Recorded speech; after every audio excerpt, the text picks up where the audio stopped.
Pasado muchos meses, Cirila Castro conoce a un hombre llamado Eulalio Castro, quien, después se convirtió en la pareja de doña Cirila. Eulalio era un hombre agresivo, que maltrataba físicamente y verbalmente a doña Cirila, llegaba a la casa, para empezar la empujaba, le reclamaba el por qué no le tenía lista la comida, aunque no fuera la hora de comer, o por alguna mancha en la ropa, o las travesuras de sus hijos. Doña Cirila tenía 2 niñas y un niño, una de ellas de 14 años, la otra niña tenía 13, el niño menor tenía 11 años, estos 3 niños eran hijos de don Alfonso. Con el señor Eulalio, doña Cirila tuvo una tercera niña, a quien llamó Esmeralda. Sin embargo, Eulalio, un hombre machista y legalista, sin remordimiento alguna decide abandonar a doña Cirila para irse a vivir con otra mujer, dejando a doña Cirila con una niña de apenas 3 meses de nacida, de modo, que la pequeña Esmeralda vivió el resto de su vida sin tener cerca a su figura paterna, sin abrazar a ese hombre que la engendró mientras le decía: "Te quiero, papi". La pequeña Esmeralda tuvo que vivir solamente de su madre. Ahora doña Cirila tenía 3 niñas y un niño, era madre soltera, y luchó hasta el final para sacar adelante sus hijos. Con esfuerzo y sudor doña Cirila le daba de comer a sus niños, aunque de forma humilde, ella demostró ser una madre responsable. Pasado algunos años, ella conoce a un hombre mayor, que después sería su tercer pareja, nos referimos a Marcos Fuentes. El señor Marcos Fuentes se había ganado el cariño de la colonia, era trabajador, sociable y alegre, tenía una reputación aceptable, a no ser por un gran defecto. El señor Marcos Fuentes consumía bebidas alcohólicas, siempre cuando tomaba, entre amigos o solamente él, terminaba borracho.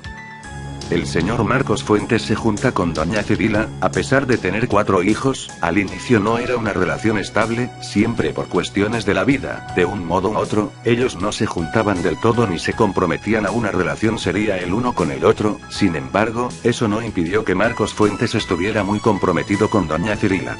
El señor Marcos Fuentes tenía 3 manzanas de tierra y una casa. El señor Marcos, a pesar de todo, visitaba a doña Cirila y hacía de ella su única razón por la cual trabajaría. En aquellos días, doña Cirila con mucho esfuerzo consiguió láminas de zinc, para usarlas en el techo de su nueva casa. Ella decidió quitar una parte del tejado de su casa para reemplazarlo por las láminas de zinc. El señor Marcos Fuentes, trabajó en quitar los tejados y poner las láminas, como también en conseguir madera para ir mejorando la casa. Debemos recordar que la casa de doña Cirila estaba cerca de un río. Sin embargo, pasaba algo extraño todas las noches cerca de ese río, algo como extraño, como a la vez, perturbador. Todas las noches, exclusivamente a la medianoche, doña Cirila podía escuchar, que desde las montañas, venía un hombre haciendo sonidos con sus botas, y la cual, atravesaba el río y pasaba al lado de la casa de doña Cirila haciendo su aterrador ruido con las botas. Eso era extraño, porque, ¿qué estaría haciendo un hombre en la montaña en plena medianoche y encima hacerlo todos los días? Doña Cirila vinculaba ese fenómeno extraño de todos los días con alguna presencia demoníaca. Marcos Fuentes llegaba todos los días a visitar a doña Cirila, le ayudaba con trabajo, con dinero y con hacerla sentir especial. Este efecto de cariño y amor entre los dos, tuvo como fruto un segundo niño y último hijo de doña Cirila. El niño fue llamado Carlos Fuentes.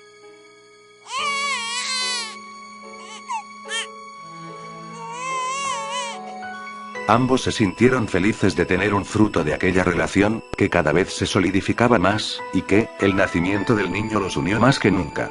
Esa fue la razón por la cual Marcos decidió irse a vivir con doña Cirila y ser el jefe de la casa.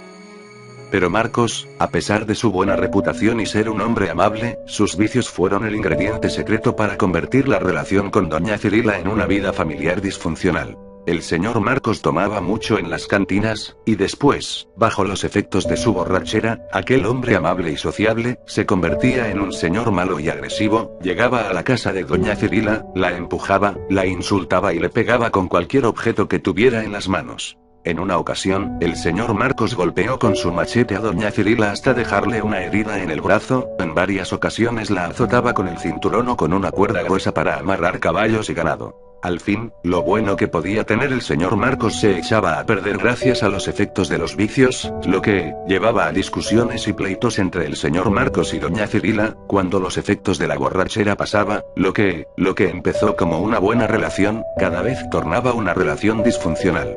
El señor Marcos, como un hombre ya muy cerca a la tercera edad, tenía 3 hijos de una relación anterior. Su primer hijo se llamaba Marcos, su segundo crío, que era una hija, se llamaba Hilda, y su último y tercer hijo, llamado Julio. Hilda estaba casada y vivía con su esposo en la casa del señor Marcos. Debemos recordar que el señor Marcos en ese momento estaba viviendo con doña Cirila. Bueno, sigamos la historia.